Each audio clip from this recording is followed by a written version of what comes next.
In this video, I'm going to demonstrate how this barcode is set up and how it works with Clover. So first, we are using this app. It's called Variable Price Barcode Parser. We want to make sure that this configuration here is complete and that app is ready for use.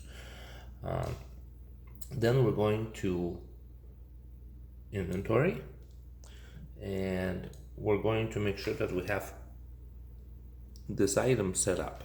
And so the number that we gave is 203003. So we'll go 203, and there it is. So we have the item, it's set as a variable, and the product code is 203003. So we're skipping that 0 there, and then we're just going for the next 6 digits. And so we're going to go ahead and hit save. And now in the register app, we'll just go ahead scan this barcode, and it'll give us this result here. So, and it's 770.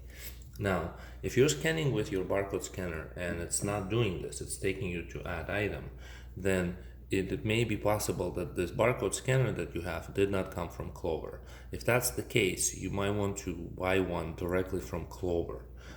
And to verify that the issue is with the barcode, you can use this built-in camera here. So if you click on this barcode icon, it builds up, it opens up this camera, and then you can just scan this barcode against the camera like that,